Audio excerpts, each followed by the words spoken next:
I've been Minister of Power for barely 2 years. It's been quite a very interesting time, an exciting time too, working under a president who is very people-oriented, a president who really cares about the people, a president who listens to his ministers. And we also, for the first time in a long time, giving emphasis to fuel diversification or diversity. We are doing coal. We are working very hard to make sure that coal generates power in Nigeria. We also have established 3 communities as a test case where we have given 24/7 uninterrupted power supply using solar technology, Durumi, Shape, and Wado. And Mr. President himself commissioned and flagged up Operation Light Up Rural Nigeria on the 13th of January 2014.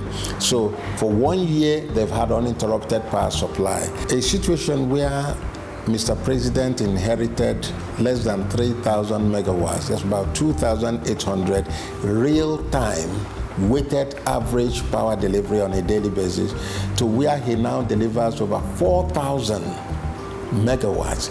I think it's substantial in one tenure of being president of Nigeria.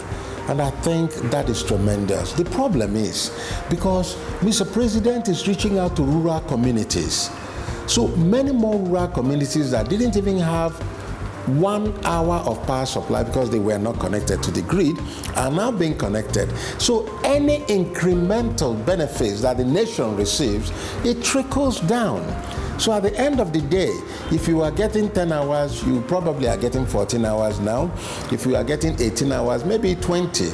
There are a few places that are getting 22 hours, 23 hours, and so on. Very few places, but it's growing. And then those who are getting 0 are now getting 4 hours, 5 hours, and so on. So it goes down to the entire country for those that are connected to the grid. So I would say that generally the picture is looking good. Not everybody will get all the increase at the same time, and we are not going to say let us just single out 1 or 2 cities and give them uninterrupted power supply. They are not more Nigerian than those in the rural areas, and that's why Mr. President insists that every rural community should have some sort of electricity.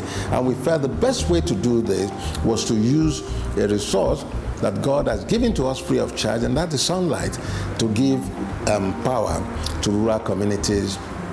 And Mr. President says he's going to, has already approved, not that he's going to, that this be extended to the 36 states of the Federal Republic of Nigeria, with each state getting 3 pilot projects to now encourage the private sector to come in and take over. Before the end of this year, we will add maybe another 1,000 megawatts. By the end of next year, we should be getting close to 10,000 megawatts. By 2017, 12,000 megawatts. And by 2020, 20,000 megawatts. And with each 1,000 megawatts added, you see thousands of jobs created all over the place. Industry springing up, manufacturing enterprises rising, agricultural centers or clusters growing and booming.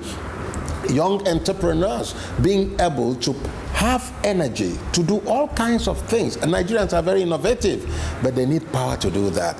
And that's why Mr. President is so doggedly determined to make sure that power gets to all Nigerians. And one way he did it is to pursue the issue of privatization to a logical end. I think this is one of the boldest and most courageous things any president, any part of the world can do. Many countries have tried it and failed. Nigeria tried it, not even doing it in phases, but doing it in entirety. So it is to grow the local content and to eventually develop a critical mass of, technical people who will eventually drive the power sector as it grows.